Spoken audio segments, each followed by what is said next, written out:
Nah, bahkan Majelis Ulama Persis secara resmi berdiri pasca Muktamar ke-6 di Bandung, itu tanggal 15 sampai 18 Desember 1956. Jadi mengenai peran, fungsi, dan kedudukan Majelis Ulama, asalnya itu namanya Majelis Ulama Persatuan Islam, dinyatakan dalam Konun Asasi itu.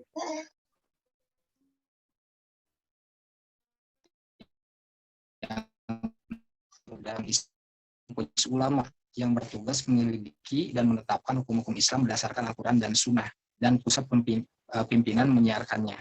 Kemudian yang kedua, poin kedua, Majelis Ulama diangkat oleh pimpinan buat selama-lamanya. Jadi di Persis dulu ya, tahun 56, itu ketika masuk ke Majelis Ulama, maka ketika sudah masuk itu buat selama-lamanya diangkat menjadi pimpinan pusat. Sekarang berubah, asalnya pimpinan pusat, sekarang pusat pimpinan sekarang menjadi pimpinan pusat. Next.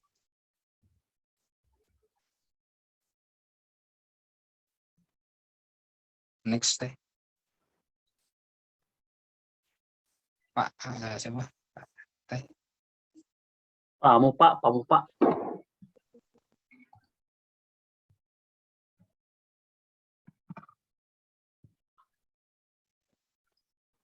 Nah, ini yang menarik dari Persatuan Islam itu di dalam konunnya ataupun keakidahnya. Jadi segala keputusan ataupun ketetapan yang diambil oleh Majelis Ulama dalam lapangan hukum agama ini wajib dipatuhi. Jadi memang bukan fatwa gitu, tapi keputusan yang harus dipatuhi oleh para anggota. Kemudian kedua, instansi Majelis Ulama hanya diadakan oleh pimpinan pusat, jadi tidak ada seperti di Muhammadiyah. Di Muhammadiyah itu setiap daerah punya majelis taklim. Kalau misalkan di Persis tidak ada di pimpinan wilayah provinsi ataupun di pimpinan daerah di kota itu tidak memiliki semacam majelis ulama ini. Jadi cabang-cabang berhak mencalonkan ulama daerahnya kepada pimpinan wilayah yang nanti diverifikasi oleh pimpinan pusat. Dan ini pimpinan pusat pun berhak menolak dan menerima calon yang diajukan. Next. Telat mungkin ya, karena di sini langsung. Tampilnya telat ya. Ini pengurusan nanti, Pak lepat ngalihkan modern. Wah. Ini mah layar besar mah, layar banyak. Aduh. Nah, kemudian juga sejarah Dewan Hisbah ini dulu pernah ya tercatat dalam sejarah bahwa Majelis Ulama Persatuan Islam pada masa Tuan Hasan itu sering membantu Majelis Taklim Muhammadiyah. Jadi anggota Majelis Ulama pada saat itu yang tertera. Next.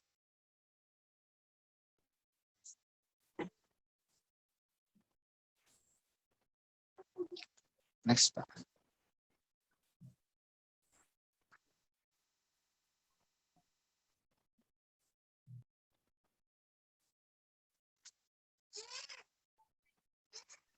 Next.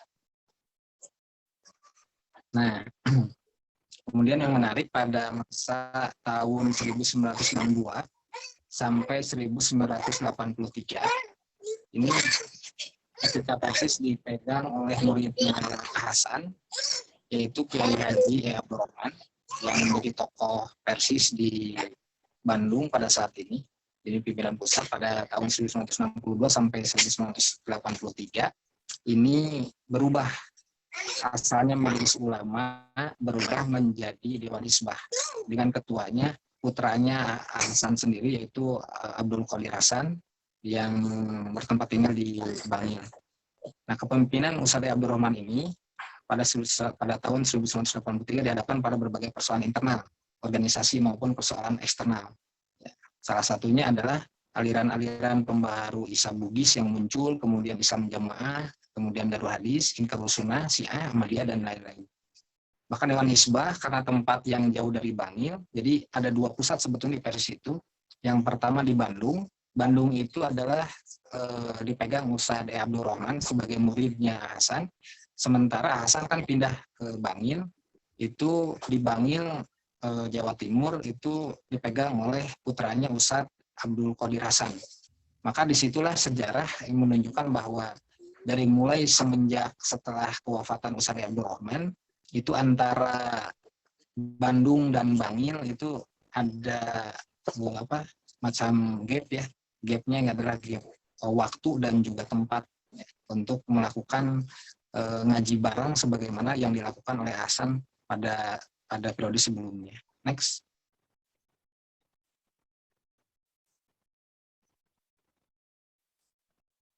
Pada masa kepemimpinan ini, untuk memberikan fatwa-fatwa itu langsung di dalam yang namanya majalah ya. Jadi kalau misalkan di Bandung itu dengan majalah Risalah, jadi fatwa-fatwa itu muncul, anggota Dewan Hisbah itu muncul untuk menyelesaikan permasalahan-permasalahan umat itu di majalah. Yang pertama majalah Risalah, kalau misalkan di Bangil itu namanya Muara. Next.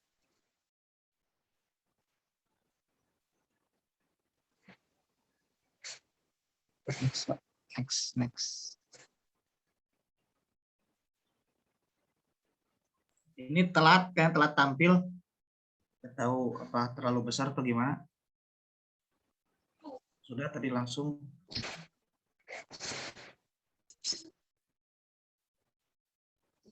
Intinya adalah di versi sendiri ya. Ini di Dewan Hisbah punya kewajiban ya untuk meneliti hukum-hukum syara. Jadi mengawasi pelaksanaannya. Jadi ada dua Dewan Hisbah itu. Meneliti hukum-hukum syara, kemudian menyimpulkan suatu hukum. Yang kedua adalah mengawasi pelaksanaan dalam kalangan pimpinan dan anggotanya. Bahkan Dewan Hisbah ini berkewajiban memberi teguran pada para pimpinan dan anggota yang melakukan pelanggaran hukum syara dengan sepengetahuan pimpinan pusat. Kemudian juga Dewan Hisbah ini dapat mengadakan bermusyawarah dengan mengundang para ulama dari luar dengan sepengetahuan pimpinan pusat. Artinya ini semuanya satu pintu ya dari pimpinan pusat. Next.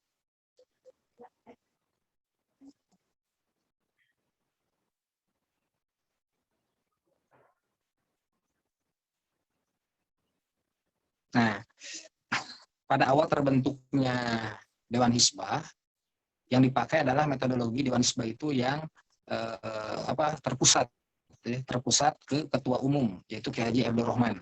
Di antaranya buku-buku yang dijadikan pegangan sebagai usulnya adalah dalam bahasa Sunda, edisi bahasa Sunda, merenahkan hukum dina agama atau dalam bahasa Sunda seperti itu. Kemudian yang kedua adalah perbandingan mazhab. Nah, berdasarkan penelitian Dr. Anas Encang Saifuddin, Kiai Haji Abdul Rahman telah melakukan istimbat al-ahkam secara intensif dengan mengarahkan segala kemampuan yang ia miliki. Jadi dulu Dewan Hisbah itu satu orang, ketua umum. Ya. Jadi semua orang-orang yang berada di majelisnya itu semua murid dari Ustadz Abdul Rahman. Maka nanti semua yang terkait tentang masalah-masalah yang ada di masyarakat itu bisa diselesaikan langsung oleh ketua umum atau Ustadz Abdul Rahman. Itu pada metode pada awal-awal Dewan Hisbah muncul. Next.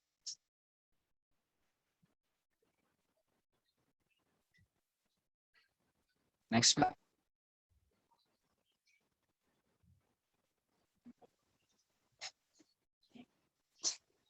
Nah, kemudian dalam hal ini Dewan Hisbah itu punya pola ya mencari dan mengkaji dari Al-Quran dan juga hadis secara rinci, baik yang tersurat ataupun yang tersirat, ya, dengan meneliti tafsir Al-Quran dan syarah hadis secara cermat dan juga akurat.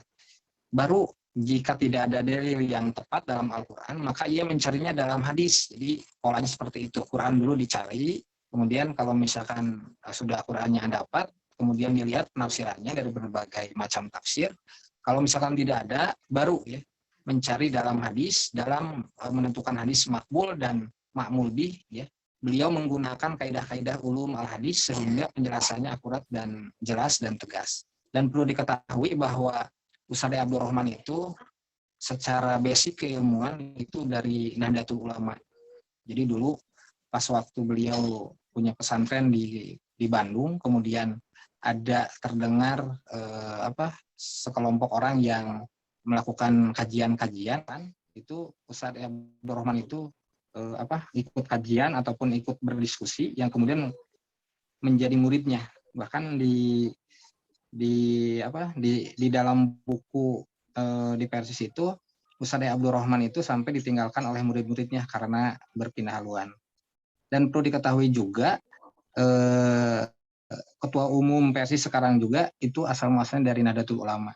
Dan yang sebelumnya Profesor Maman Abdurrahman itu kalau tidak salah itu keluarga dari Cipasung, itu dari Nahdlatul Ulama juga. Kemudian dalam ibadah mahdhah menggunakan kaidah al-aslu fil ibadah atau wakuf ya. Pada asal dan pokok urusan ibadah itu terlarang. Jadi punya pemahaman di Persatuan Islam pada awal-awal itu bahwa dalam urusan ibadah itu terlarang semuanya, kecuali nanti ada dalil ya yang membolehkan ataupun yang mewajibkan, yang memerintahkan. Kemudian tidak menerima kias dalam ibadah mahdhah ya, tidak bisa mengkiaskan ukuran besarnya infak kepada zakat, sebab zakat itu ta'ambudi sedangkan infak itu bukan. Tapi boleh menggunakan kias dari segi ibadah ghair mahdhah sepanjang memenuhi persyaratan kias. Selain itu juga ia menggunakan metode ihtisan ya, kemudian istislah, huruf, istishab, tapi semua itu tidak berdiri sendiri, harus ada cantelan dalilnya ke Al-Qur'an dan Sunnah. Next.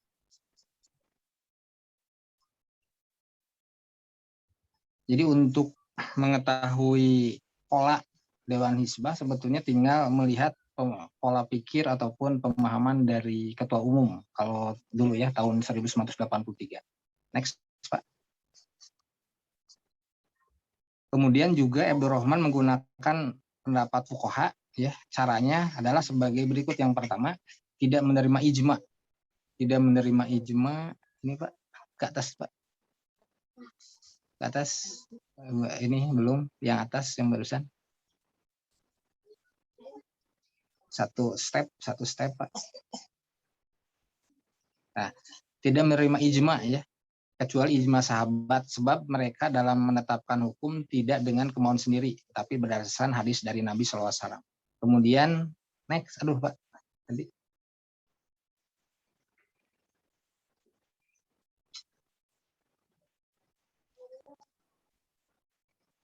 Nah, tidak sampai kepada kaum muslimin sekarang ya, sedangkan ijma ulama selain sahabat sama sekali tidak ada. Karena hadis Nabi telah tentang zakat itu 2,5% tidak ada, maka keterangan dari Umar bin Khattab ya, Ibnu Umar dan Umar bin Abdul Aziz tentang zakat tijaroh setelah dijadikan sebagai hadis marfu bil hukmi. Next.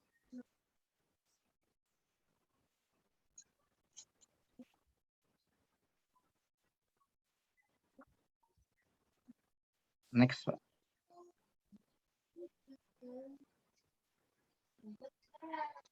Nah, ini data terkait tentang apa saja yang dibahas oleh Dewan Hizbah selama ini dalam hukum keluarga.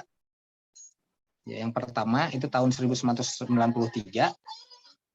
itu terkait tentang menikahkan wanita hamil ya. Itu kemarin juga ada di di Muhammadiyah. Kemudian yang kedua, upacara adat dalam pernikahan itu tahun 1995. Kemudian sigo ta'liq, tolak ya. Akad nikah diwakilkan ini pada sidang 28 sampai 29 Rabiul Awal atau tahun 2016 ya, tentang ikrar ijab kabul nikah boleh diwakilkan. Kemudian syarat penerima wakalah adalah muslim, akil balik, amanah, serta disertai dengan bukti tertulis atau saksi.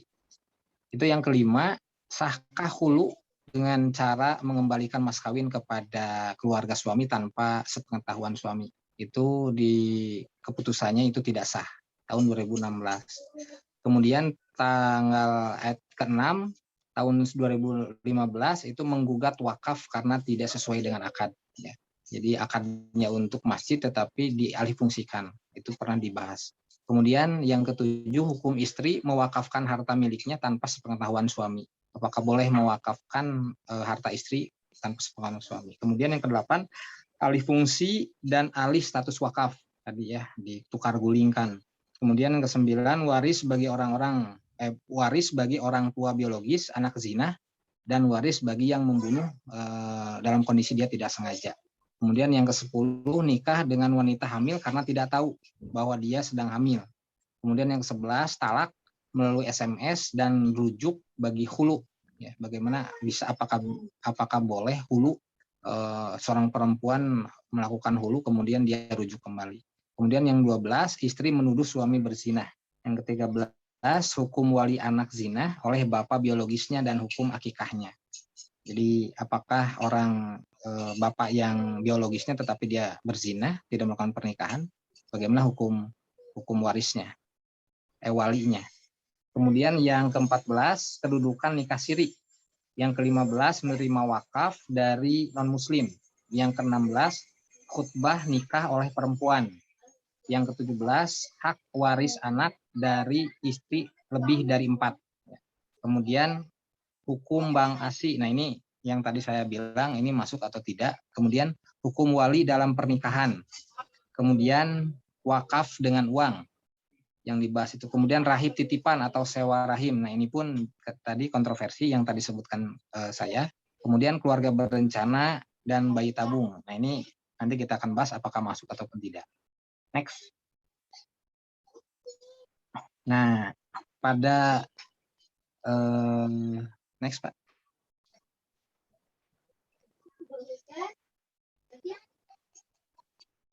Next.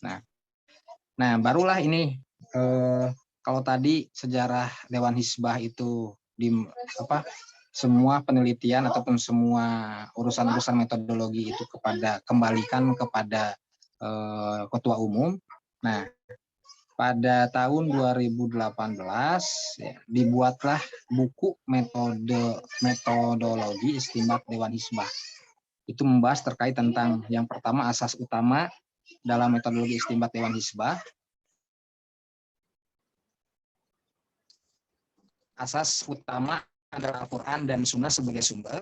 Kemudian asas kedua, selain dengan Al-Quran dan As-Sunnah, kemudian cara memecahkan ta'arud al-adilah. Kemudian sikap Dewan Hizbah tentang kaidah-kaidah usuliyah dan juga kaidah-kaidah fiqhiyah.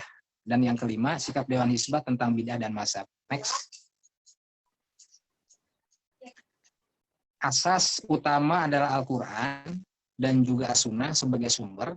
Ya, itu yang pertama, rumusan ada 2. Next, Pak. Ada 2, maaf. Next. Rumusan dalam beristidlal dengan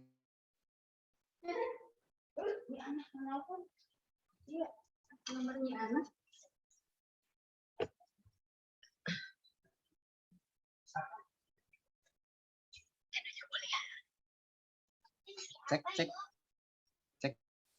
Halo? Ada Pak. Ada. Ya, kedengeran, Pak. Ada 2 asas utama Al-Quran dan As-Sunnah itu sebagai sumber hukum. Yang pertama, rumusan dalam beristidlal dengan Al-Quran. Kemudian rumusan dalam beristidlal dengan As-Sunnah. Next.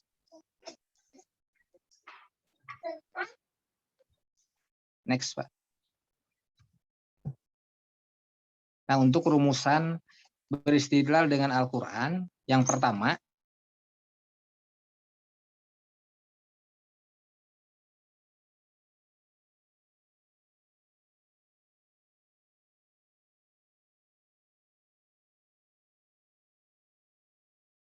rumusan dalam beristidlal dengan Al-Quran itu yang pertama. Cek, ada nggak, Pak? Ada suara nggak? Ada Pak, ada. Halo? Ada, cuma gambarnya nggak ada. Kedengeran, Pak. Ada? Halo? Halo, ada Pak, ada. Ada? Berapa jelas, Pak?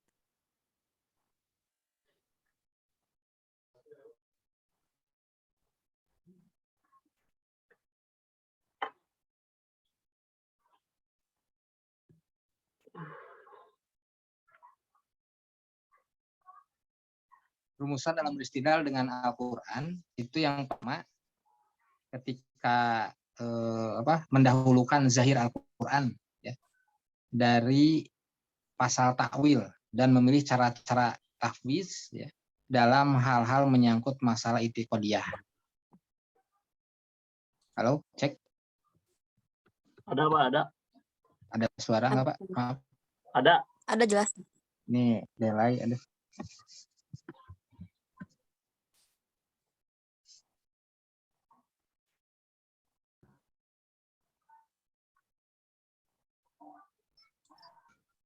Cek, halo. Halo, ada Pak. Ada suara Pak? Ada suaranya, jelas Pak. Ada Pak Ustadz. Ada. Oh, soalnya Ada. saya delay ini. Kemudian tadi mendahulukan zahir Al-Quran dari pasal takwil dan memilih cara-cara tafwid dalam hal-hal yang menyangkut masalah i'tiqadiyah. Itu salah satu contohnya adalah di dalam Quran surat Toha ya. A'udzubillahi minasyaitonirrajim, Ar-Rahmanu 'alal 'arsy istawa. Jadi itu tidak ada udah aja gitu bahwa Tuhan yang Maha Esa itu yang bersemayam di atas ars. Jadi tidak ada takwil. Jadi ya udah ars saja disebutkan. Karena sebagian orang mentakwil. Kemudian juga di dalam Quran surat Al-Baqarah 255. Ya. Itu juga sama ya. Jadi zahir Al-Quran itu diutamakan dari pasal takwil. Kemudian yang kedua, menyikapi terkait tentang Al-Quran, menerima dan meyakini isi kandungan Al-Quran sekalipun tampak bertentangan dengan akal dan juga al-adi ya. Seperti kasusnya adalah Isra Mi'raj. Di dalam Quran surat Al-Isra, a'udzubillahi minasyaitonir rajim, subhanalladzi asra bi 'abdihi lailan minal masjidil haram ilal masjidil aqsa, itu dan seterusnya. Jadi menerima ya, meyakini.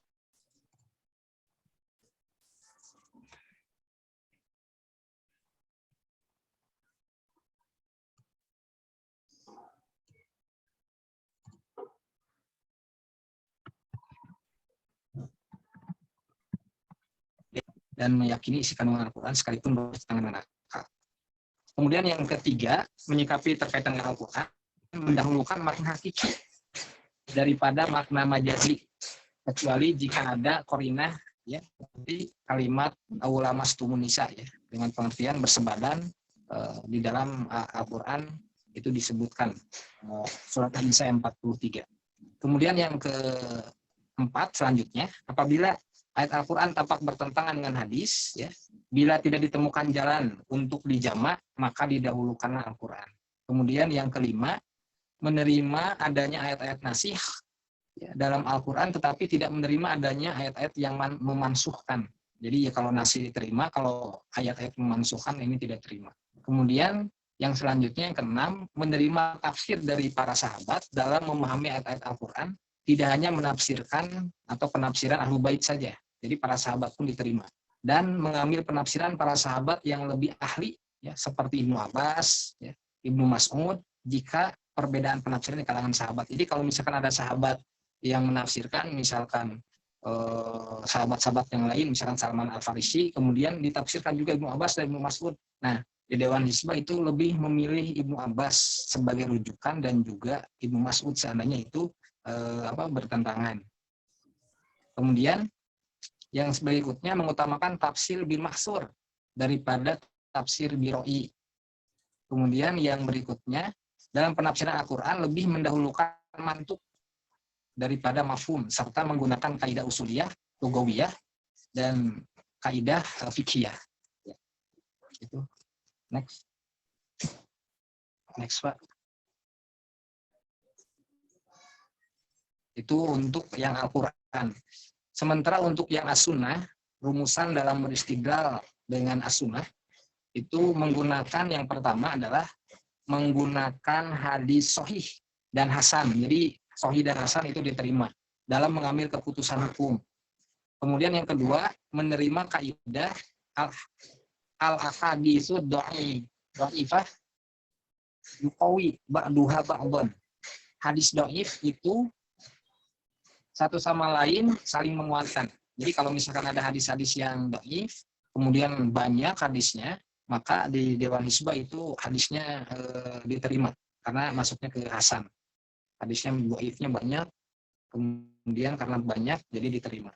Dengan catatan apabila sebab doifnya itu dari segi dobat ya, karena sul hifdi, karena kekuatannya itu, dobatnya itu, kekuatannya itu adalah dari sul hifdi ataupun jeleknya hafalan, dan juga mukhtalif ya, dan tidak bertentangan dengan Al-Quran dan hadis yang lainnya yang sahih. Adapun jika doifnya itu dari segi-segi seperti kazab, kemudian ya daun hadis ya, memasukkan hadis ya, kemudian fasik, perawi yang fasik, kemudian matruk ya, tertuduh dusta, begitu juga dari segi dobatnya yang sangat parah seperti kasilatul golat atau khotok, banyak salah ya, kemudian goflah ya, lalai, maka kaidah tersebut tidak dipakai. Jadi khusus untuk suul hifdi dan mukhtalif saja. Nah, salah satu contohnya adalah ini ya, dari Abu Hurairah ya, Rasulullah SAW bersabda, ala sholata liman la wudu'a, tidak sah sholat orang yang tidak berwudu, dan tidak sempurna wudu orang yang tidak menyebutkan nama Allah Ta'ala kepadanya. Kemudian yang berikutnya, tidak menerima kaidah al-haditsu dhaifah ya'malu fi fadhailil a'mal. Di Dewan Nisbah tidak menerima kaidah hadis dhaif dapat diamalkan dalam hal keutamaan amal. Karena keutamaan amal yang juga termasuk sendi-sendi agama yang harus berdasarkan hadis sahih, maka banyak hadis sahih yang menunjukkan tentang keutamaan amal. Kenapa tidak memakai hadis-hadis yang sahih saja? Hadis-hadis yang dhaif tidak dipakai, karena kalau misalkan memakai hadis yang dhaif ya, di dalam nisbah mempunyai satu pandangan, berarti itu bukan dari Nabi. Kalau misalkan bukan dari Nabi, berarti bukan sunnah. Kemudian yang berikutnya D, menerima hadis sebagai tasri ya, penetapan syariat yang mandiri, sekalipun tidak merupakan bayan dari Al-Quran. Jadi kalau misalkan hadis ini menetapkan sebuah syariat, maka itu diterima meskipun bukan merupakan penjelasan dari Al-Quran. Seperti dalam masalah akikoh ya, kemudian juga masalah pengurusan jenazah. Yang berikutnya, menerima hadis ahad ya, sebagai dasar hukum selama hadis tersebut sahih dan hasan. Jadi kalau misalkan ini hadisnya maksudnya bukan mutawatir tapi ahad, ini masih diterima selama statusnya ini sahih dan juga hasan, termasuk masalah-masalah yang menyangkut akidah. Kemudian yang berikutnya hadis mursal sahabi ya, dan mauquf bil hukmi al marfu. Ini dipakai sebagai hujjah selama sanad hadis tersebut sahih dan hasan dan tidak bertentangan dengan hadis sahih yang lainnya. Itu yang mursal sahabi. Mursal sahabi itu jadi ada sahabat yang menyatakan qala Rasulullah SAW, tetapi dia sebetulnya menerimanya bukan dari Rasul, tapi menerimanya dari sahabat yang lain. Itu mursal sahabi. Kemudian hadis mursal tabi'i ya, dijadikan hujjah apabila hadis tersebut disertai qarinah yang menunjukkan ittisal. Jadi kalau misalkan ini mursalnya tabi'i, jadi tabi'in yang menghilangkan tabi'in yang lain langsung dari sahabat dari Rasulullah SAW, maka ini dilihat apakah ini ittisal ataupun tidak. Kalau misalkan ittisal bersambung, berarti diterima. Kalau misalkan tidak ittisal, tidak bersambung, maka ditolak. Kemudian yang berikutnya, menerima kaidah as-sahabatu kulluhum udul. Jadi anggap bahwa sahabat itu seluruhnya dinilai adil. Jadi kalau misalkan Rasulullah SAW ya, kemudian mendidik para sahabat, dari sahabat ini berbicara pola Rasulullah SAW, maka itu sahabat itu diterima.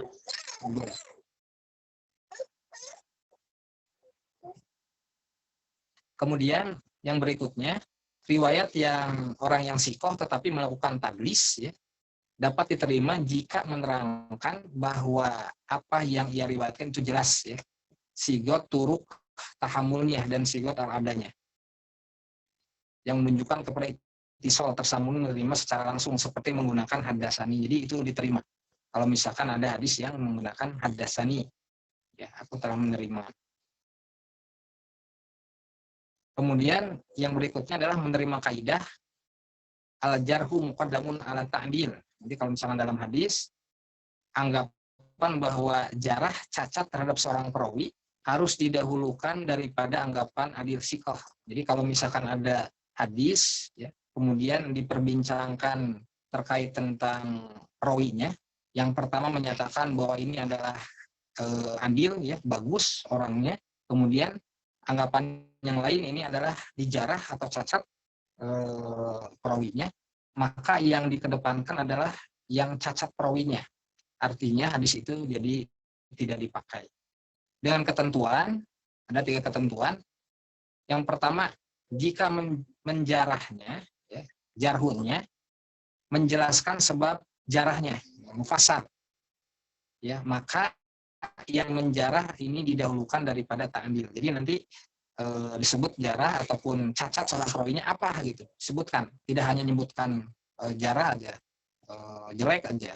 Jadi harus dijelaskan, ini adalah kazab, ini adalah orangnya goflah, ini adalah orangnya matruk dan lain sebagainya, itu harus dijelaskan. Kemudian jika menjarahnya itu tidak menjelaskan sebab jarahnya atau mujmal, hanya menyebutkan ini adalah orang jelek, tidak disebutkan penjelasannya, maka didahulukan ta'dil daripada jarah. Kemudian yang ketiga, jika yang menjarahnya itu tidak menjelaskan sebab jarahnya mujmal, tetapi tidak ada seorang pun yang menyatakan sikoh, maka jarahnya ini bisa diterima.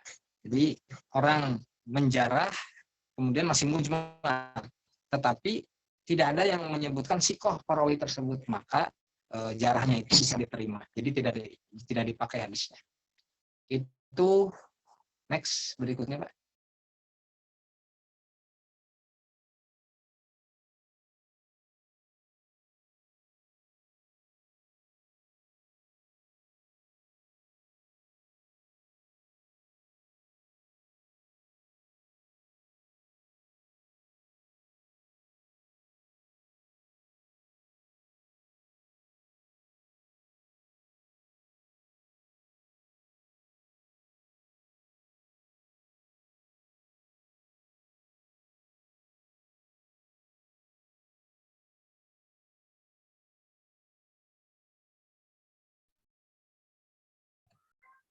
Kemudian yang ketiga adalah asas yang berikutnya tadi Quran, Sunnah. Nah kemudian yang ketiga adalah asas selain daripada Quran, Sunnah. Jadi Dewan Hizbah dalam melakukan ijtihad dengan mempertimbangkan selain Quran dan Sunnah, itu mempertimbangkan ijma, mempertimbangkan kias, mempertimbangkan maslul mursalah, istihsan, istishab, kemudian syar'u man qoblana, sadu zari'ah, kemudian kaul sahabi dan uruf ya, dengan rumusan-rumusan yang pertama, tidak menerima ijma secara mutlak kecuali ijma sahabat. Itu yang pertama. Yang kedua, tidak menerima kias dalam masalah-masalah mahdoh, ibadah mahdoh. Jadi tidak ada kias dalam ibadah mahdoh. Dan menerima kias dalam masalah ibadah goir mahdoh. Jadi kalau ibadah goir mahdoh itu diterima kiasnya. Tapi kalau misalkan untuk ibadah mahdoh tidak diterima. Misalkan mengkiaskan urusan zakat kepada sholat itu tidak terima. Kemudian yang ketiga adalah menerima kaidah-kaidah maslahatul mursalah, ya, istishab, sadu dari'ah, kaul sahabi dan uruf.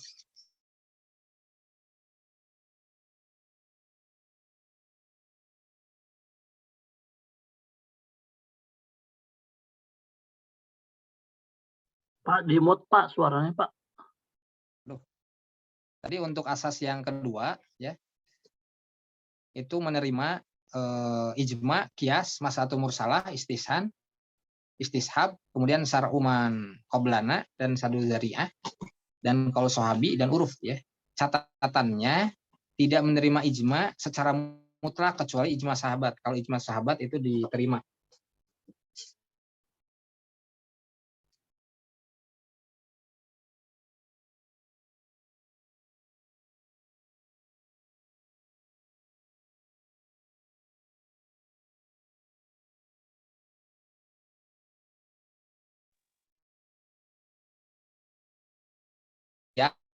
Dalam hal masalah-masalah ibadah mahdhah, dan tidak maksud ibadah mahdhah adalah mengkiaskan ibadah, misalkan ibadah saum dengan ibadah sholat ya, ataupun ibadah zakat dengan ibadah saum, dan menerima kias dalam masalah-masalah ibadah ghair mahdhah ya, selama memenuhi persyaratan. Yang ketiga, menerima kaidah-kaidah maslahatul mursalah, istishab, sadu dari'ah ya, kaul sahabi dan uruf. Itu untuk asas selain daripada Quran Sunnah. Next. memecahkan ta'arud al-adilah. Ya. Dalam memecahkan ta'arud dalil-dalil yang dianggap pertentangan yang sama kuat, terlebih dahulu diupayakan dengan cara thariqatul jam'i, kemudian ya selama masih dapat dilakukan yaitu dengan cara mencari makna yang menyelesaikan di antara keduanya. Thariqatul nas, ya. Bila didapatkan tarikh ataupun waktu kejadian yang terdahulu mansuh dan yang kejadian yang kemudian ini sebagai nasahnya, jadi menerima itu. Kemudian yang ketiga, thariqatul tarjih. Bila tidak dapat dilakukan thariqatul jam'i dan juga nasah, ya, dengan menilik secara cermat berbagai aspek baik sanad maupun matan. Nah, kalau misalkan dari segi sanad, misalnya ya, dari segi sanad, next Pak. Tobakot sahabat yang menjadi sumber berita, apakah ia sohibul al-waqi'ah, ya, pelaku kejadian, atau sumber kedua yang menerima berita dari orang yang lain, ya. Maka sohibul al-waqi'ah ini lebih didahulukan daripada yang lain. Kemudian yang kedua, bila keduanya sohibul waqi'ah, pelaku kejadian, maka tobakot tingkatan sahabat yang lebih tinggi, yang lebih tua, lebih didahulukan. Yang pertama hijrah lebih didahulukan, termasuk menilik tobakot rawi-rawi, ya, di bawahnya yang melihat kalau misalkan diperlukan. Kemudian yang ketiga, dalam urusan aspek sanad, mendahulukan riwayat mutafakun alaih daripada yang lainnya.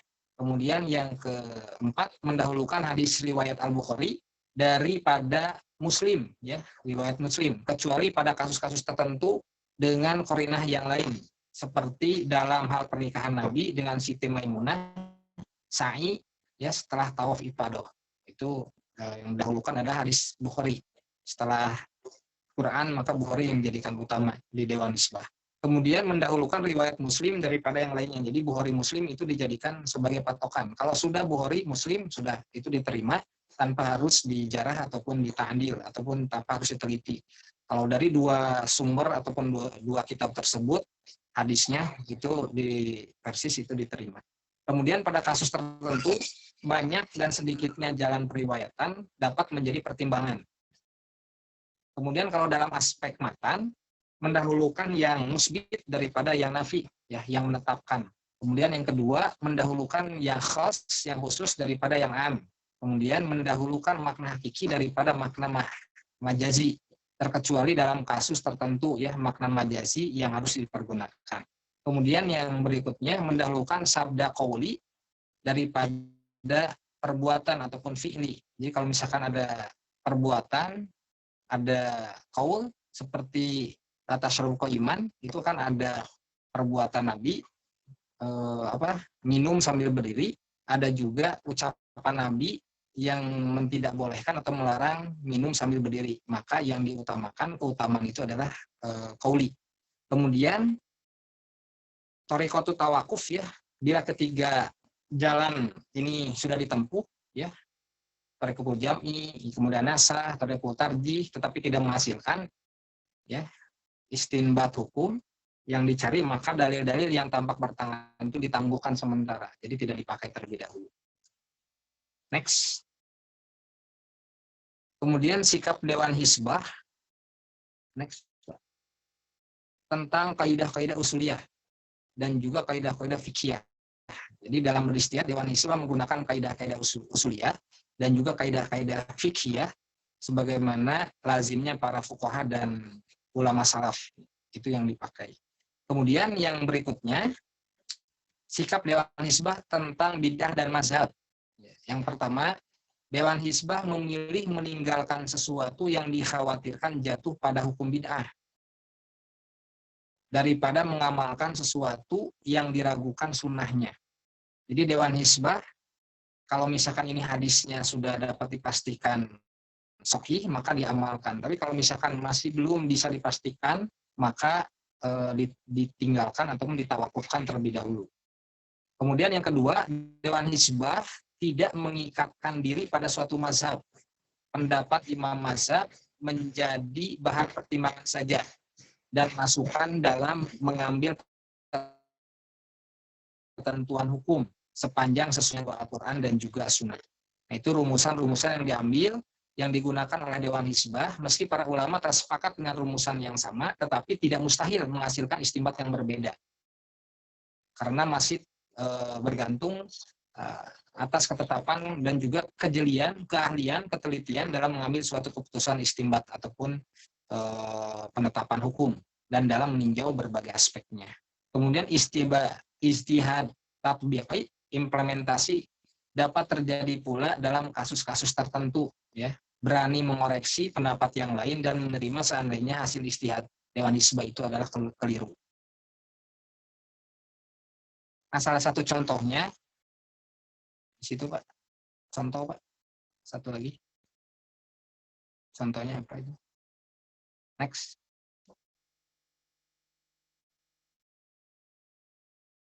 Next, Pak.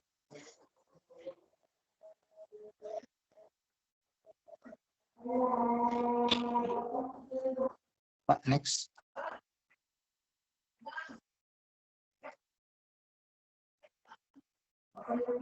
Nah, itu Pak contoh hasil keputusan Dewan Hizbah. Contoh Dewan Hizbah. Nah, ini sebagai salah satu contoh, ya, menikahkan wanita hamil. Ya, biasanya di Dewan Hizbah itu yang pertama mendengar, jadi pengarahan dari Ustaz Kiai Haji Atik Mukhtar, ini Ketua Umum Persatuan Islam, kemudian makalah tentang menikahkan wanita hamil yang disampaikan oleh Ustaz Dikin Sodikin. Jadi pengarahan, kemudian mendengarkan makalah yang disampaikan salah seorang ulama di Persatuan Islam, kemudian pendapat, argumentasi yang disampaikan oleh para anggota Dewan Hizbah dan peserta sidang. Setelah makalahnya disampaikan, maka peserta sidang itu mengoreksi, mendebat, dan juga menetapkan ataupun menafikan semuanya terjadi di acara mendengarkan. Kemudian mengingat kasus nikah penutup malu di masyarakat sebagai indikasi meningkatnya prostitusi ataupun perzinahan. Next. Next, Pak. Menimbang perlu adanya kejelasan dan ketegasan tentang hukum menikahkan wanita hamil. Yang kedua, perlu diberlakukan ketentuan sadir syariah sebagai langkah preventif dan antisipasi terhadap peningkatan perzinahan dan mafasid muqaddamun ala jalmi masalih. Kemudian yang ketiga, pembahasan para anggota Dewan Hizbah dan peserta sidang. Dan di situ dirembukan saling berargumen yang setuju ataupun yang tidak. Di Dewan Hizbah biasa seperti itu. Dan perlu diketahui bahwa di Dewan Hizbah itu ada sidangnya, sidang lengkap, ya, semua anggota hadir. Ada juga yang sidangnya itu hanya terbatas, hanya beberapa orang saja. Sekiranya cukup hanya beberapa orang saja untuk memutuskan. Kemudian memutuskan menikahkan wanita hamil yang ditalak suaminya hukumnya haram dan tidak sah sampai ia melahirkan kecuali dirujuk oleh suaminya. Kedua, menikahkan wanita hamil yang ditinggal mati oleh suaminya hukumnya haram dan tidak sah sampai ia melahirkan. Yang ketiga, menikahkan wanita hamil hasil zina kepada lelaki yang menzinahinya hukumnya haram sampai ia melahirkan. Yang keempat, menikahkan wanita hamil hasil zina kepada laki-laki lain bukan yang menzinahinya hukumnya haram dan tidak sah sampai ia melahirkan. Nah, itu mungkin salah satu contohnya. Makalahnya tidak saya sampaikan, makalah yang itu tidak saya share untuk makalahnya. Kemudian juga saya ada beberapa kesulitan untuk mengambil data-data, ya, dari 199 atau 23 keputusan itu, jadi tidak ada di buku-buku yang tersebar, jadi harus meminta langsung ke Sekretariat Dewan Hizbah. Saya sudah menyampaikan untuk meminta langsung, tapi ternyata harus memakai surat dan lain sebagainya, jadi hanya terbatas dari ini saja, jadi tidak sampai makalahnya itu sampai satu persatu. Keputusan-keputusan itu yang 23 itu tidak bisa saya tampilkan, karena harus ada bentuk proses untuk mendapatkan data-datanya. Jadi saya harus membuat semacam surat penelitian ke Sekretariat Dewan Hizbah, saya baru bisa mendapatkan. Makanya ini yang terbatas ini juga diambil dari buku yang sudah diterbitkan, Fikih Muamalah, kumpulan keputusan Dewan Hizbah Persatuan Islam. Kemudian juga buku yang sudah diterbitkan, Metodologi Istinbat Hukum Dewan Hizbah Persatuan Islam.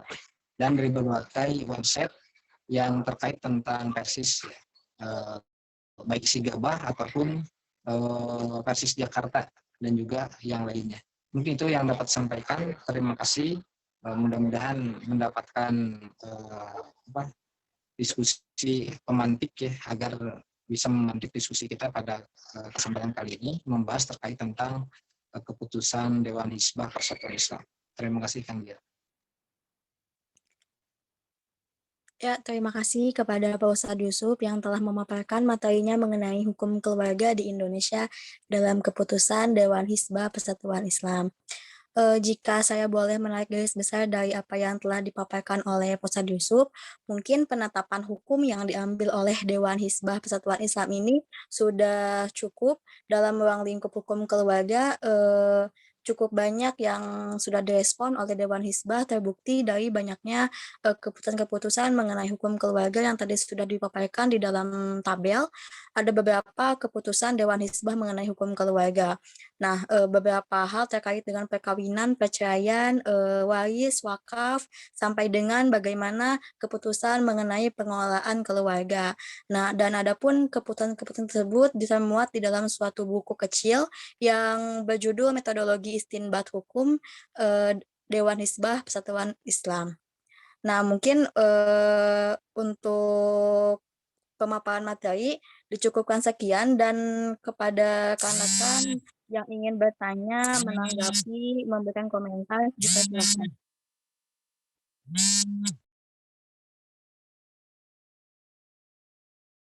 Ada dari rekan-rekan yang akan bertanya, menanggapi, ataupun berkomentar?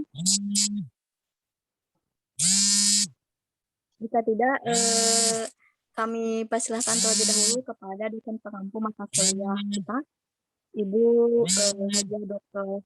A.A. Hamzah Faada. Dipersilahkan Ibu. Diskusi aja dulu, Neng. Diskusikan dulu. Ya, dari rekan-rekan mungkin dari Pak Haji Aceng, Pak Haji Ikin.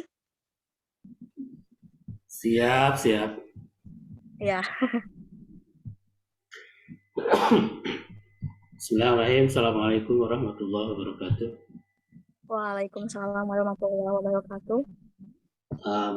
Ada yang menarik dari paparan yang disampaikan oleh Pak Ustadz Yusuf kaitan dengan materi yang sangat-sangat komplit, mulai dari pengambilan istinbat hukum dan lain sebagainya sampai pada keputusan-keputusan dari istinbat itu.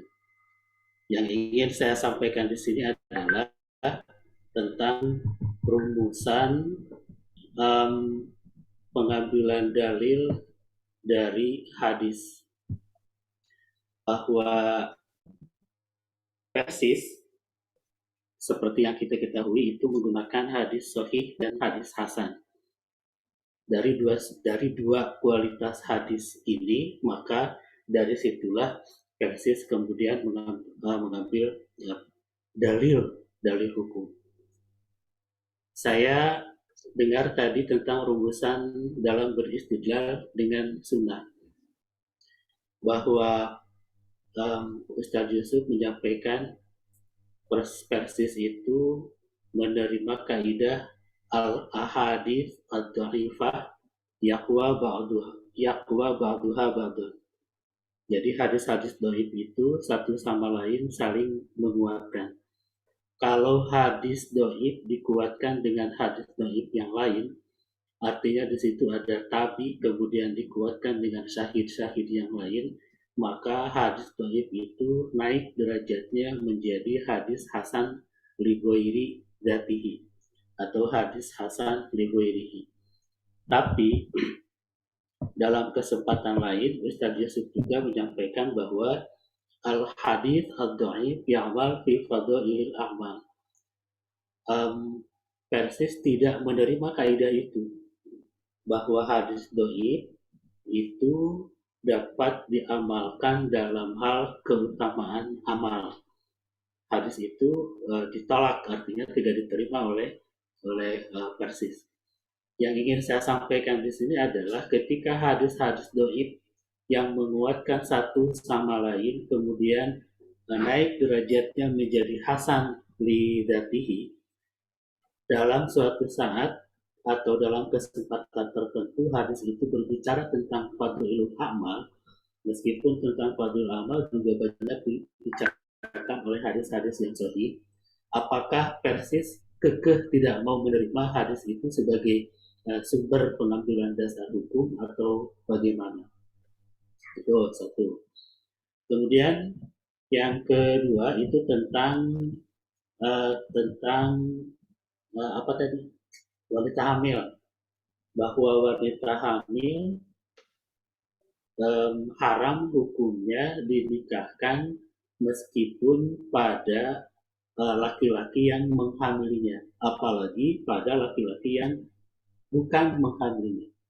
Memang itu iddahnya wanita hamil hatta yata'na hamlahunna wa ulatul ahmal, itu kan wanita-wanita yang hamil itu tidak boleh dinikahkan hatta yata'na hamlahunna meskipun oleh laki-laki yang menghamilinya. Tapi berdasarkan hukum positif yang berlaku di kita bahwa boleh wanita hamil itu dinikahi asal oleh laki-laki yang menghamilinya.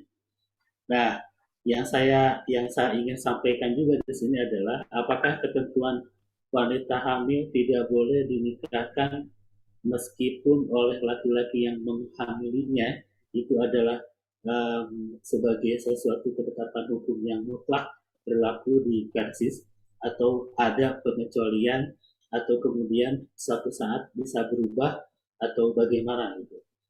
Itu sementara. Terima kasih Ustaz Yusuf. Semoga ini nanti bisa menjadi pencerahan bagi kita semua. Terima kasih.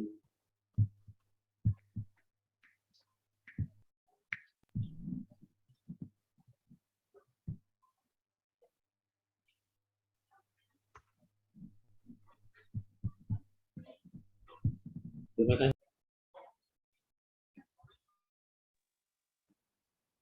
Barusan delay Pak, saya nggak ini. Bisa diulang Pak ininya, yang intinya. Apa Ustaz?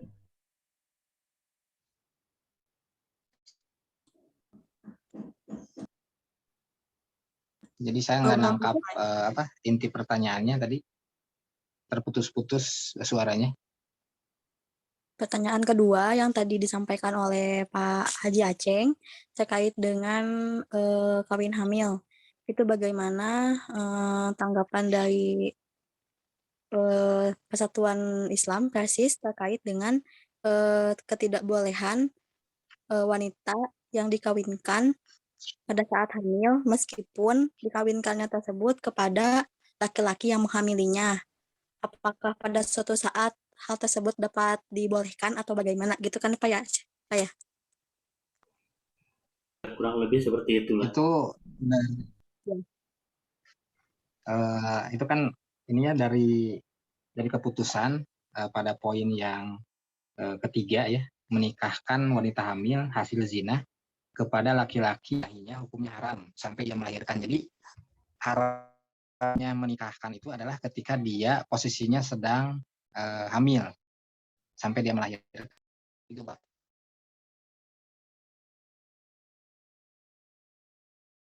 Terus yang pertama tadi teh.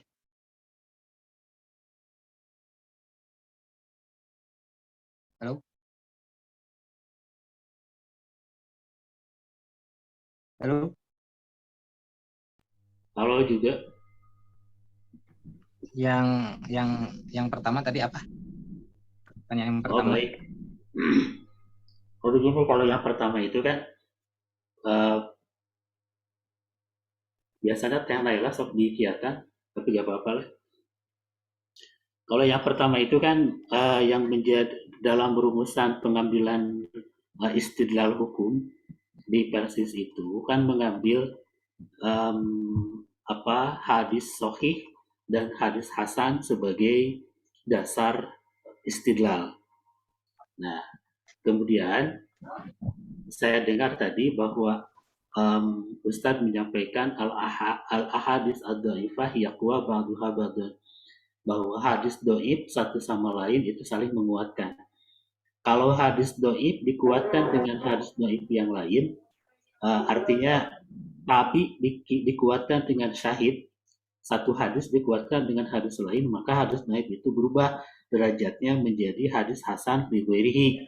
Nah, kemudian di satu sisi yang lain, di satu sisi yang lain, Ustadz juga menyampaikan bahwa Persatuan Islam atau Persis itu menolak atau tidak menerima hadis tentang fadhailul amal, hadis dhaif yang berbicara tentang fadhailul amal, mengingat bahwa fadhailul amal itu banyak diceritakan atau diriwayatkan oleh hadis-hadis yang sahih. Nah, yang ingin saya sampaikan di sini adalah ketika hadis-hadis dhaif itu yang satu sama lain menguatkan, kemudian derajatnya berubah menjadi hadis hasan li ghairihi, berbicara tentang fadhailul amal, apakah itu akan diterima sebagai sumber dalil atau tidak begitu. Itu terima kasih Pak Yusuf. Untuk yang pembahasan al-hadis dhaifah yuqawi ba'duha ba'dan, itu ada catatannya. Yang pertama, catatannya itu nanti akan diperiksa dulu hadis doifnya ini adalah hadis doif karena apa. Nanti kan ada doif itu kan ada beberapa kriteria. Nah, kalau misalkan hadis doifnya itu karena su'ul hifdi atau lemahnya hafalan, jeleknya hafalan, dan juga mukhtalid, ya, tertukar dan lain sebagainya, ini kemudian tidak bertentangan dengan Al-Quran dan hadis yang lain, ya, yang sahih, maka itu diterima. Jadi dilihat dulu apakah ini hadisnya doifnya itu kenapa. Kalau karena selain daripada su'ul hifdi atau dobatnya itu adalah su'ul hifdi, ya, seperti misalkan kadzab, pendusta, maka itu sudah pasti ditolak. Kemudian ya daun hadis, ya, memasukkan hadis juga tertolak, ataupun si perawinya itu adalah pelaku fasik, maka tertolak, ataupun tertuduh dusta, matruk, ya, itu pun tertolak. Begitu juga dari segi dobat yang salah seperti kasirul khoto, ya, banyak salahnya, kemudian kasirul ghaflah. Jadi nanti ada tingkatan yang diterima hadis-hadis yang dhaif itu yang tingkatannya yang tadi, yang sulit saja. Adapun yang lainnya itu maka tidak diterima. Nah, mengomentari terkait tentang hadis dhaif, ya, yu'malu fi fadhailil a'mal, tidak dapat diamalkan, ya, dalam hal keutamaan amal. Ini kalau misalkan memang hadisnya ini terkait tentang fadilah-fadilah ataupun keutamaan-keutamaan amal, ini tidak bisa diterima. Adapun hadis yang diterima oleh Dewan Hizbah itu sebagai pembatas. Contoh misalkan di dalam kitab Bulughul Maram itu terkait tentang air yang najis, ya. Itu Imam Ibnu Hajar, kemudian Ibnu Hajar Asqalani, itu hadis yang utama itu adalah hadis yang sahih sebagai hadis yang utama. Sementara hadis-hadis yang berikutnya terkait tentang rasa, ya, tidak ternajisi, ya, kemudian rasanya kecuali nanti berubah rasa, kemudian juga berubah warnanya, ya, berubah baunya. Nah, itu hadis-hadisnya dhaif dan diakui oleh Ibnu Hajar. Tapi kemudian itu bisa dipakai dikarenakan itu sebagai pembatas saja, bukan sebagai hadis yang pokok, gitu. Yang pokoknya ada, nah ini sebagai penjelas, sebagai pembatas saja. Kalau misalkan dari mazhab Imam Hambali, bahwa mereka lebih mengutamakan hadis-hadis dibandingkan dengan ro'i, atau dibandingkan dengan ro'i. Jadi hadis-hadis yang dhaif ini bisa sebagai pembatas. Maka kalau misalkan melihat dari dua penjelasan, ya, tidak menerima kaidah hadis dhaif, ya, dapat diamalkan dalam hal keutamaan amal, kemudian hadis-hadis dhaif satu sama lain adalah saling menguatkan, maka nanti bisa ditarik satu kesimpulan bahwa untuk hadis-hadis yang dhaif yang saling menguatkan itu hanya sul ifdi saja, dan juga mukhtalif. Selain daripada itu maka tidak diterima. Kemudian untuk hadis-hadis yang tidak diterima dalam fardhu amal, ya bisa jadi seandainya itu hadis-hadis fardhu amalnya masuknya kepada hadis-hadis yang dhaif, tetapi si perawinya su'ul hifdi, maka ini bisa diterima. Jadi kata kuncinya dari poin yang pertama tentang hadis-hadis yang dhaif yang saling menguatkan, yang lemahnya itu bukan karena kazab, tetapi dikarenakan su'ul hifdi, hafalan seorang perawinya saja yang lemah gitu ataupun yang kurang. Jadi tidak bertentangan untuk dua poin yang barusan. Terima kasih Pak. Mungkin saya jawabannya kurang puas. Siap, terima kasih. Intinya mungkin Persis juga sebenarnya tidak kaku dalam memvonis suatu hukum, meskipun hadis itu hadis dhaif, asal satu sama lain saling menguatkan, derajatnya naik, maka selama tidak bertentangan dengan dalil yang lebih tinggi, maka bisa diterima. Gitulah ya Ustaz ya. Terima kasih. Iya Pak, masih bisa dinegosiasikan Ustaz Yusuf, terkait tentang apapun juga. Ya, terima kasih atas jawabannya. Terima kasih juga pada Pak Jaceng atas pertanyaannya. Selanjutnya mungkin dari rekan-rekan ada lagi yang ingin bertanya ataupun menambahkan.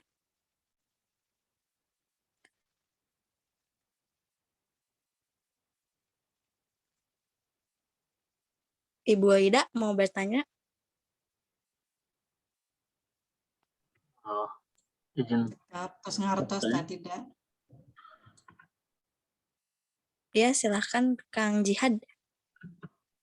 mau mengkonfirmasi saja. Kalau misalnya tadi dikatakan turukul istinbat Persis itu mulai dari awal pencarian dalil Al-Quran Sunnah sampai dengan ke ijtihad.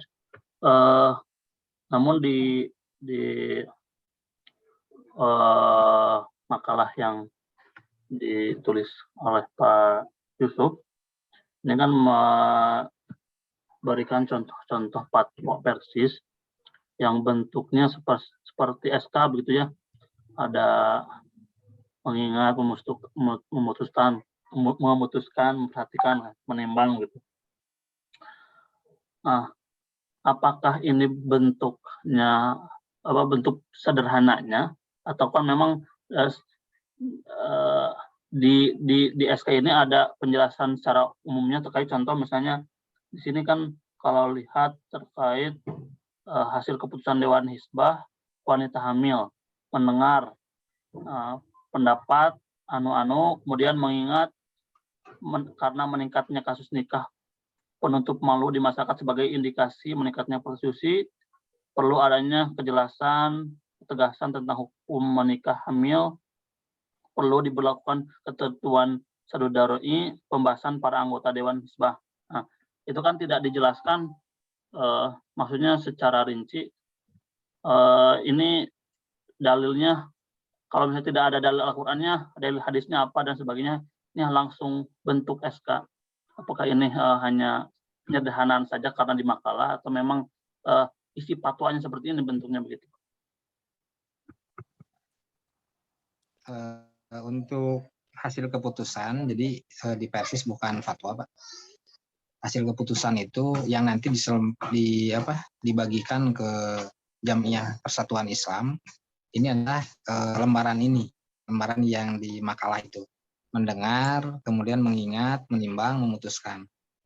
Dan itu secara prosesnya itu sudah disampaikan tadi ya, mendengar pengarahan. Jadi semua orang di Dewan Hizbah itu hadir, semacam sidang lagi gitu. Kemudian ada pengarahan dari ketua umum. Nah, pengarahan dari ketua umum, kemudian setelah itu ada salah seorang ulama dari Persatuan Islam yang menyampaikan makalah, jadi mengajukan makalah terkait tentang menikah wanita hamil. Nah, makalahnya ada, cuman saya tadi sudah sampaikan tidak saya cantumkan di makalah karena satu makalah gitu kan, satu makalah khusus lampiran kalau misalkan juga mau seperti itu. Dibahas secara terperinci oleh ulama tersebut, kemudian setelah dibahas maka nanti dikomentari ataupun diverifikasi oleh peserta sidang yang lainnya, yang terjadi diskusi pada waktu itu, yang sampai pada akhirnya menerima ataupun tidak menerima terkait tentang makalah yang disampaikan, atau menambah atau mengurangi terkait tentang makalah disampaikan, yang kemudian dari diskusi itu muncullah satu keputusan ya, yang dituliskan oleh sekretaris Dewan Hizbah, yang kemudian itu disahkan oleh ketua umum ataupun ketua dari Dewan Hizbah dan juga sekretaris dari Dewan Hizbah, seperti itu. Maka yang di makalah itu adalah hasil ketetapannya yang disampaikan kepada jamnya.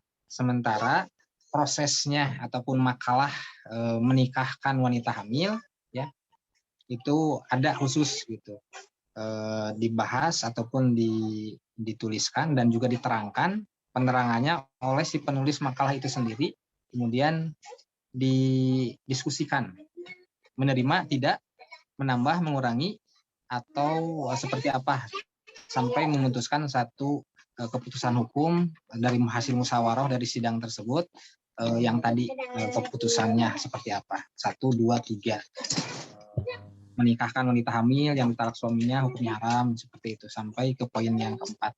Dan itu dari awal sampai akhir seperti itu polanya, karena memang selembaran inilah yang akan dipegang oleh Jamiah Persatuan Islam, dengan cara mereka ittiba, punya satu keyakinan, mereka ittiba terhadap para ulama di Persatuan Islam, yang kemudian ya regreg lah kalau misalkan bahasa Sundanya, regreg dengan sikap-sikap yang akan dipakai. Dan ini yang menjadi perhatian sebetulnya bagi saya itu adalah terkait tentang keputusan Dewan Hizbah ya. Keputusan Dewan Hizbah itu bukan fatwa, berarti mengikat.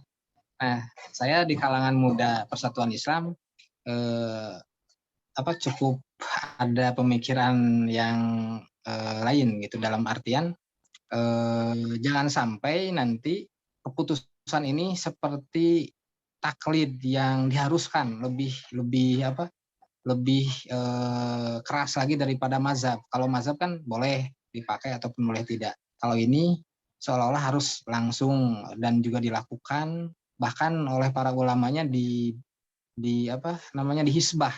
Itu kan mengambil dari satu hadis ya. Rasulullah SAW pernah menghisbah tukang kurma dihisbah, dikodok gitu, kedalaman dari karung tersebut, yang ternyata ketika dihisbah yang atasnya kering, yang bawahnya basah. Itu hisbah itu tidak hanya menyampaikan, tidak hanya memutuskan, tapi juga sampai pada grassroots bawah ini, sampai menyampaikan dan juga memperhatikan kondisinya seperti itu, Pak. Jadi keputusan hukum itu memang seperti SK gitu. Seperti SK yang disampaikan nanti kepada Jamiah Persatuan Islam. Gitu Pak, mungkin. Terima kasih. Baik, terima kasih Pak Yusuf. Bagaimana Pak Jihad, Ya, jadi atas jawabannya? menanggapi sedikit, kalau misalnya memang seperti itu kan karena Persis kan memegang teguh tidak boleh taklid ya barangkali.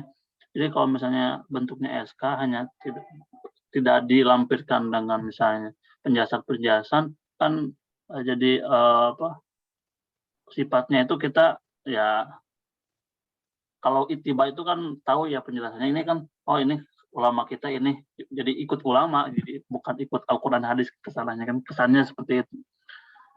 Saya juga berpikir seperti itu barangkali Pak Yusuf. Terima kasih Pak Yusuf.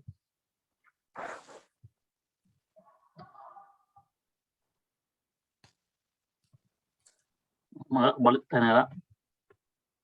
Ya, mungkin masih ada sisa waktu bagi rekan-rekan yang ingin menambahkan, berkomentar ataupun bertanya. Satu orang lagi mungkin.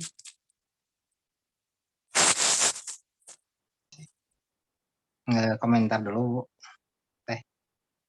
terkait tentang tadi bahwa sebetulnya untuk sidang yang dilakukan oleh Dewan Hizbah itu kan ada yang sidangnya terbuka, ada yang tertutup. Ya. Nah, untuk yang sidang yang terbuka sebetulnya itu bisa diakses oleh Jam'iyah. Dan juga Jam'iyah itu memang ketika mendapatkan surat keputusan itu berikut dengan makalah-makalah yang telah disampaikan. Jadi ketika memutuskan ini, oh ini makalahnya, ini jalannya, dan lain sebagainya itu jadi diketahui oleh Jam'iyah juga. Tapi dah itu mah banyak manusiawi, Pak ya. Manusiawi teh anu maca gitu. Yang tidak macanya keputusannya hungkul gitu. Itu manusiawi maksudnya seperti itu, dan itu di berbagai organisasi sama lah, hampir sama lah. Jadi memang yang membaca dan juga yang memahami itu posisinya ya orang akademisi dan juga para santri biasanya. Kalau misalkan warga simpatisan biasanya itu hanya menerima, dan itu posisi surat keputusan itu adalah salah satunya adalah untuk warga-warga Jam'iyah yang memang tidak memiliki kapasitas untuk sampai pada titik memahami seperti para ulama di Persatuan Islam memahami ataupun para asatidnya memahami terkait tentang hasil keputusan tersebut. Jadi itu mah saya tidak menutup menutup diri bahwa ya faktanya seperti itu. Terima kasih, Pak.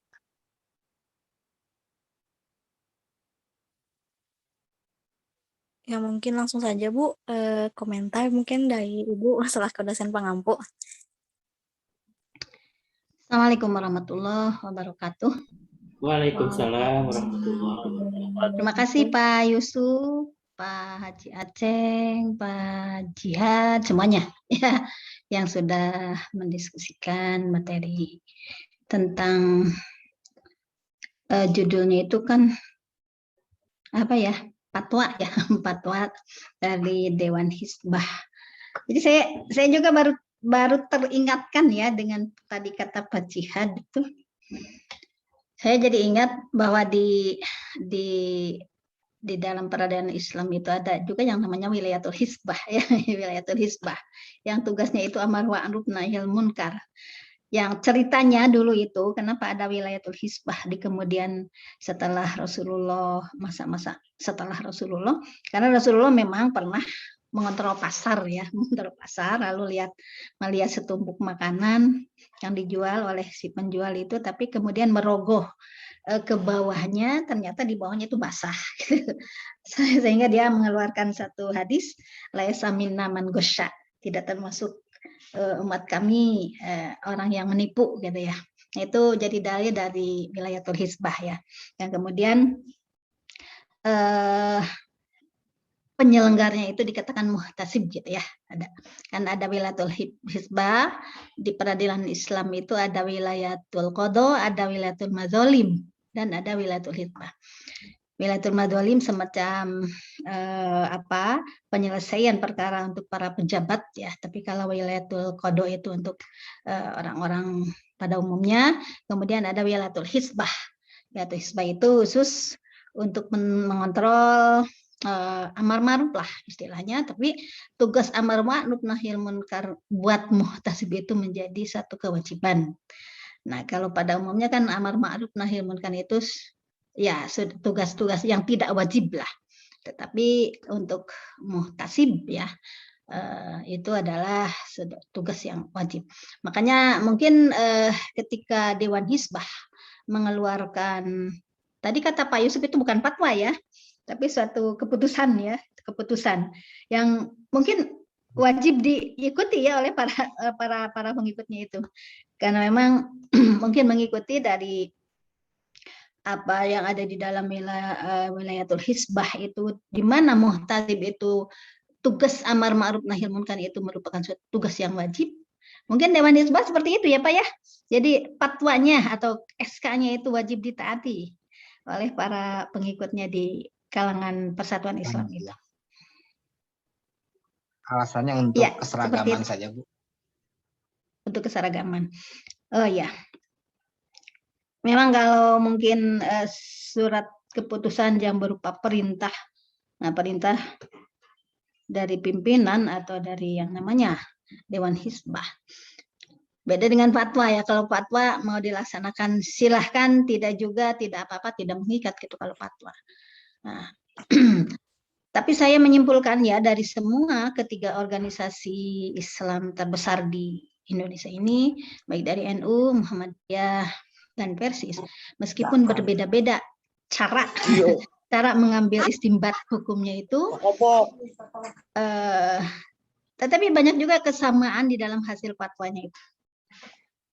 Dan yang sangat jelas ada kesamaan antara Persis dengan NU itu dalam masalah menikahkan wanita hamil karena zina. NU juga menyatakan tidak boleh ya, tidak sah, kecuali ya haram lah, kecuali harus menunggu melahirkan dulu. Tapi untuk Muhammadiyah, dari Majelis Taklim Muhammadiyah, justru hasil fatwanya itu membolehkan dan itu dijadikan pasal di dalam kompilasi hukum Islam. Yaitu ya asal syaratnya dengan laki-laki yang menghamilinya. Kalau di Persis baik dengan laki-laki yang menghamilinya ataupun dengan yang bukan menghamilinya tetap haram kan, dia harus menunggu melahirkan. Sama juga kan NU juga seperti itu. Meskipun berbeda cara pengambilan hukumnya, di balik yang lain itu dari kitab-kitab merujuk kepada kitab-kitab hasil madhab, tetapi ternyata banyak juga kesamaan hasilnya itu. Seperti semuanya mengenai nikah beda agama kan sama, semuanya menyatakan haram lah nikah beda agama. Kemudian nikah mut'ah juga atau nikah wisata semuanya haram, saya kira Persis juga sama mengatakan bahwa nikah wisata itu adalah sudah ada nggak Pak Yusuf mengenai fatwa tentang nikah wisata dari Persis? Kalau dari NU dengan dari Muhammadiyah itu kan jelas ya sudah ada mengenai nikah wisata itu dan menyatakan haram gitu ya. Kemudian nikah di bawah tangan juga.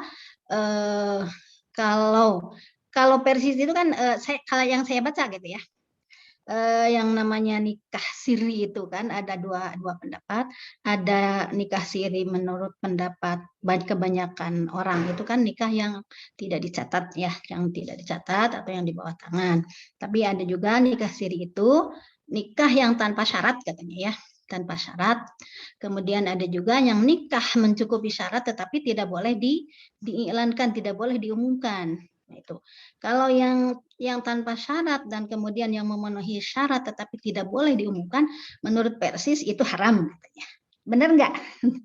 Kalau nikah ya di bawah tangan seperti yang pada umumnya nikah siri yang memang di bawah tangan, artinya tidak dicatat di KUA dan tidak asal memenuhi syarat rukun nikah, itu sah-sah saja. Nah, kemudian berbeda-beda pendapat di dalam hal ya. Jadi ada yang persis sama seperti Muhammadiyah kemarin kan sudah dibahas. Jadi ketika menetapkan haramnya nikah beda agama itu dengan mengambil istimbatul ahkam yaitu saddu zari'ah, menutup jalan supaya tidak terlalu banyak orang yang nikah perbedaan agama karena nantinya akibatnya akan masuk salah satu dari agama. Apakah yang pindahnya itu perempuan atau laki-laki, tapi kebanyakan biasanya laki-laki kebawa oleh perempuan gitu ya.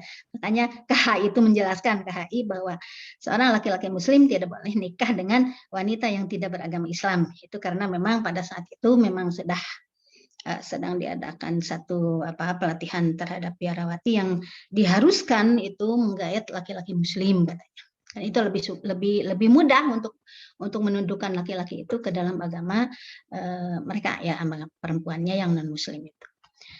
Nah, kemudian juga dalam masalah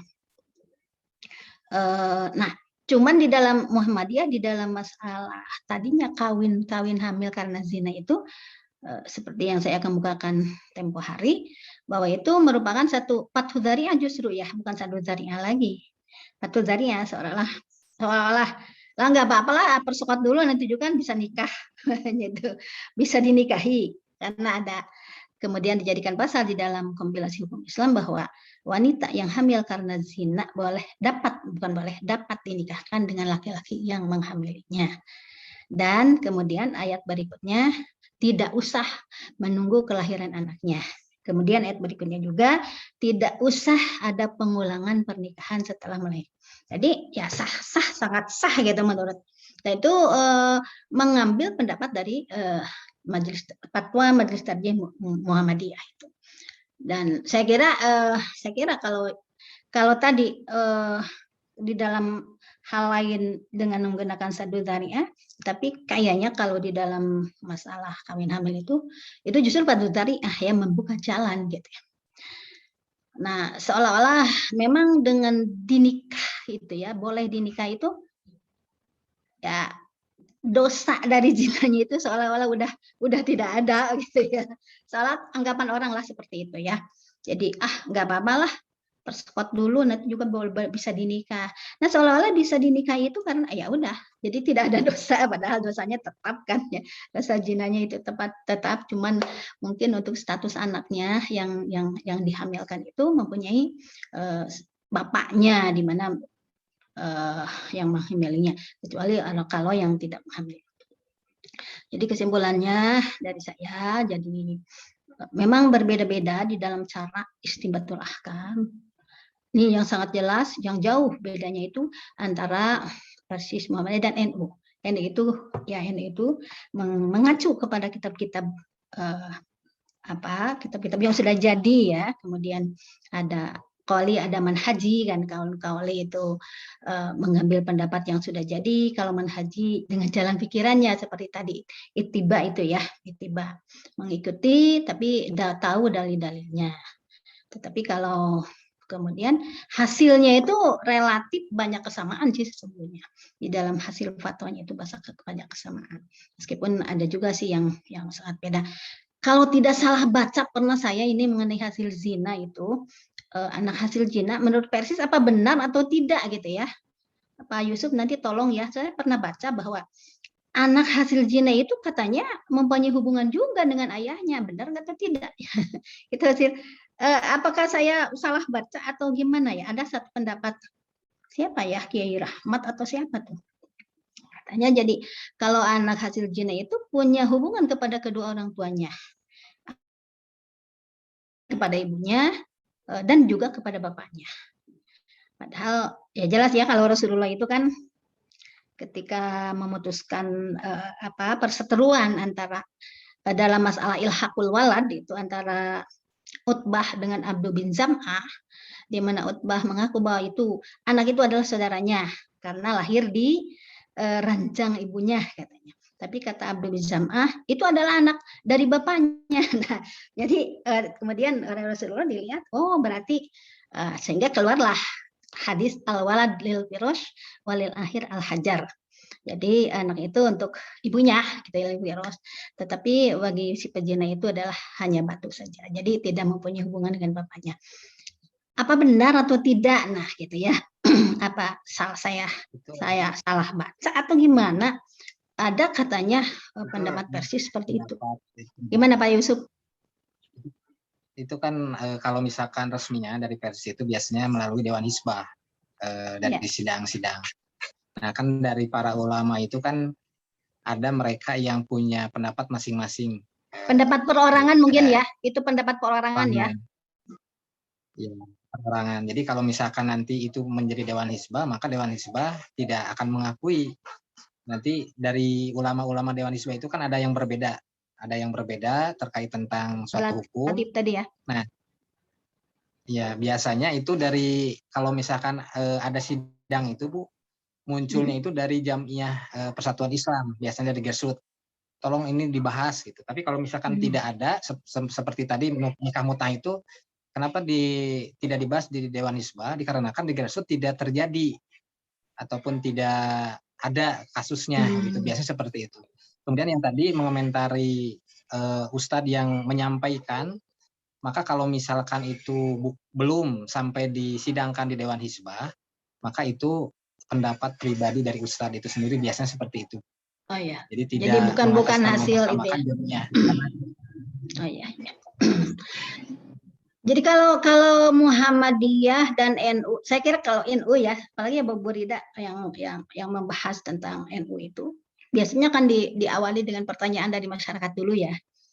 di pertanyaan dari masyarakat atau memang kejadian dalam masyarakat kemudian ditanyakan ke Bahsul Masail NU, kemudian dibahas. Muhammadiyah juga kalau tidak salah Pak Kiai Aceng ya. Jadi ada pertanyaan dulu kan dari masyarakat umpamanya, kemudian dibahas di majelis tarjih ya, seperti itu kan di majelis Betul. tarjih Muhammadiyah itu. Betul seperti Ya. itu. Ya, jadi ada pertanyaan dulu gitu. Memang sih kalau yang namanya fatwa itu kan menjawab pertanyaan. Kalau fatwa itu menjawab pertanyaan, kemudian dijawab dengan kemudian mendasarkan alasan-alasan. Cuman perbedaannya kalau NU melihat dulu dengan memaparkan kata-kata di dalam kitabnya itu seperti bagaimana dikutip kitabnya. Lalu kemudian ditelusuri pendapat itu ada ke hadis mana, kemudian ke Al-Qur'annya ke ayat apa. Tapi kalau Persis dan Muhammadiyah itu kan balik, lihat dulu Al-Quran, kemudian hadis, gitu ya, seperti itu. Jadi ada perbedaan, tetapi memang terkadang kebanyakan hasil fatwanya itu sama-sama saja. Kalau mengenai hukum itu saya kira, terutama kalau mengenai hukum keluarga. Itu saja barangkali ya komentar dari saya. Mudah-mudahan ya tidak terlalu banyak Ya, paham. terima kasih, Bu. Ya. Terima kasih Bu. Udah di screenshot ya Bu Rida ya? Udah ya? Udah Bu, udah tadi udah dipoto sama saya Bu. Ada banyak. Oh iya ya. Nuhunnya Pak Muid ya. Iya. Sekian Bu, saja Bu, saya. budaya kalepatan pada saum. Oh sami-sami ya puasa ya. Ada yang sudah puasa, ada yang belum. Saya belum. Udah ada Bu. Pak Aceng. Saya belum. Nggak apa-apa. Punya pendapat masing-masingnya Pak Aceng ya. Siap Bu, Nah, masih semangat Bu. Kalau saya tuh ya itulah hati Allah wa rasul. Ulil amri minkum dalam hal ini. Ulil amri minkum ya itu. Jadi nggak apa-apa kita berbeda pendapat. Yang paling penting tidak boleh dijadikan bahan untuk pasea gitu. Ya, kita jalan bersama-sama. Bu. Memang langsung lebaran katanya Bu. Ya, kalau kita menunggu pemerintah aja berlebaran. Kalau Muhammadiyah itu kan udah menentukan dengan Lebaran Adha juga sudah sampai kan, ditentukan. Ya, nggak apa-apa, kita berbeda pendapat, tapi untuk kemaslahatan dan kebaikan kita bersama.